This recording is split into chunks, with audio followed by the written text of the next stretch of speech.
திருமகள் TV பல்சுவைகள் படைக்கும் பாசறை. சிவாஜியை வைத்து பல படங்களை தயாரித்து இயக்கியவர் முக்தா ஸ்ரீனிவாசன். இவர் மாடர்ன் தியேட்டர்ஸ் நிறுவனத்தில் பணியாற்றியவர். அப்போதிருந்தே எம்ஜிஆருக்கும் அவருக்கும் நல்ல நட்பு இருந்து வந்தது. அந்த காலகட்டத்தில் எம்ஜிஆர் ஒரு படத்திற்கு ஒப்பந்தம் செய்யப்பட்டார். அந்த படத்திலே உதவி இயக்குநராக முக்தா ஸ்ரீனிவாசன் இருந்தார். புதிய படத்தில் முக்தா ஸ்ரீனிவாசனை பார்த்து மிகுந்த மகிழ்ச்சி அடைந்த எம்ஜிஆர் அவரை தன் வீட்டுக்கு இரவு சாப்பிட வாங்க என்று அழைத்தார். சாப்பிட்டு கொண்டிருந்த போது அந்த கம்பெனியை பற்றி தனக்கு தெரிந்த தகவல்களை எல்லாம் பரிமாறிக்கொள்ள தொடங்கினார் முக்தா ஸ்ரீனிவாசன். இந்த கம்பெனியை பொறுத்தவரை ஒரு மாதிரியான கம்பெனி. மது ஆறாக ஓடும். நடிக்க வர நடிகர்களுக்கு பெண்களை அனுப்பி வைப்பாங்க.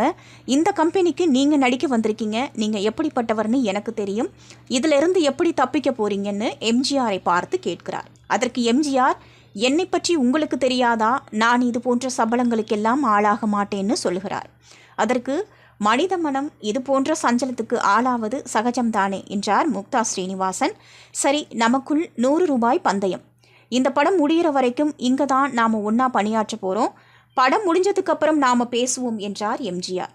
அதே மாதிரி எம்ஜிஆருக்கு அந்த படத்தில் நடிக்கும் போது பல வலைகள் வீசப்பட்டன.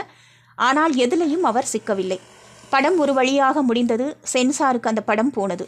ஒரு கட்கூட இல்லை. அந்த மகிழ்ச்சியான செய்தியை எம்ஜிஆரிடம் பரிமாறிக்கொண்டார் முக்தா ஸ்ரீனிவாசன். அதெல்லாம் இருக்கட்டும், முதல்ல 100 ரூபாயை எடு என்று கேட்கிறார்.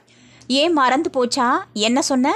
அவங்க வீசின வலையில் நான் சிக்குவேன்னு சொன்னியே, நீயும் பக்கத்தில் இருந்து பார்த்துக்கிட்டு தானே இருந்த. அவங்க வீசின வலையில் நான் சிக்குனேனா என்று கேட்டார் எம்ஜிஆர்.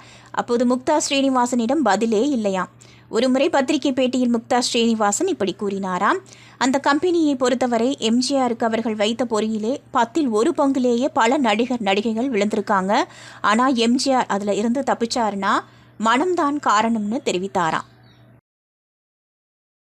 திருமகள் டிவியை லைக் செய்து உங்கள் நண்பர்களுக்கும் ஷேர் செய்வதுடன் சப்ஸ்கிரைப் செய்து ஆதரவு தாருங்கள்.